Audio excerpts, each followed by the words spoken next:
మాట తప్పిన CM home guard Ravinder కుటుంబానికి మొండి చేయి అధికారంలోకి వస్తే ఆదుకుంటానని ఆనాడు హామీ రెండేళ్లైనా పట్టించుకొని కాంగ్రెస్ సర్కార్ 25 లక్షల ఆర్థిక సహాయం ఇవ్వకుండా ఏగనామం ట్యాంక్ బండ్ శివకుమారుడికి పిలిచి మరీ ఉద్యోగం హోంగార్డ్ల కారుణ్య నియామకాలను కారుణ్య నియామకాలకు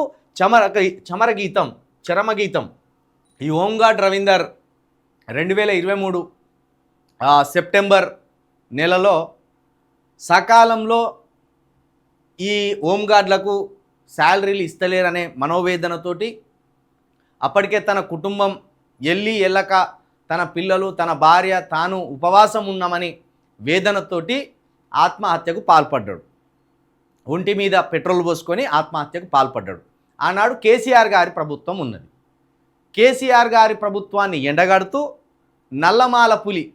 నల్లమాల పెద్ద పులి రేవంత్ రెడ్డి గారు ఇగో నువ్వు తెలంగాణ వస్తే ఆత్మహత్యలు ఉన్నాయన్నావు, నిధులకు డోకా ఉండదన్నావు, ఉద్యోగాలకు డోకా ఉండదన్నావు, కేసీఆర్ దొరా అని ఆనాడు అక్కడికి పోయి పొంకనాలు బొంకి నమ్మించిండు.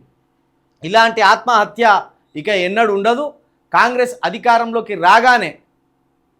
అధికారంలోకి రాగానే తప్పకుండా మేము దీన్ని ఈ హోంగార్డ్ల పరిష్కారానికి మేము ప్రయత్నం చేస్తాం. అదేవిధంగా శాలరీలు ఎప్పటికప్పుడు వేస్తాం, ఆ కుటుంబాన్ని ఆదుకుంటామని కూడా ఆ రోజు రేవంత్ రెడ్డి గారు హామీ ఇచ్చిండు. ఏమైంది?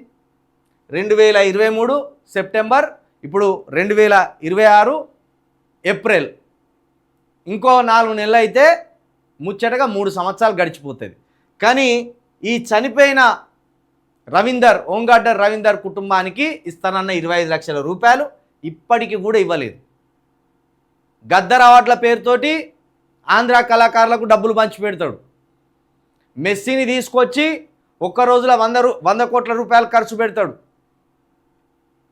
ఇలాంటి పిచ్చి పనులు, తుగ్లక్ పనులు అన్నీ చేసుకుంటా హామీలు ఇచ్చిన రైతులను ఎండబెడతాడు. ఆఖరికి హోంగార్డ్ రవీందర్ కుటుంబాన్ని కూడా రూపాయి ఇవ్వకుండా రోడ్డు పాలు చేసే ప్రయత్నం చేస్తున్నాడు రేవంత్ రెడ్డి గారు. 3 సంవత్సరాలు అవుతుంది రేవంత్ రెడ్డి గారు హోంగార్డ్ రవీందర్ కుటుంబాన్ని ఆదుకోకుండా వాళ్ళని ఇంకా మరింత మనోవేదనకు గురి చేస్తున్నాం. ఆ రోజు శాలరీ వస్తలేదని, ఆ కుటుంబంలో గడుస్తలేదని ఆయన ఆత్మహత్యకు పాల్పడ్డాడు. మరి ఉన్న వాళ్ళను కూడా ఈరోజు రోడ్డు పాలు చేసి వాళ్ళ జీవితాలను కూడా అధ్యంతరంగా ముగించుకునే ఓ దుర్మార్గమైన ఆలోచన చేస్తావా ఏంది అనేది కూడా మేము ఈ సందర్భంగా నిన్ను అడగదలుచుకున్నాం.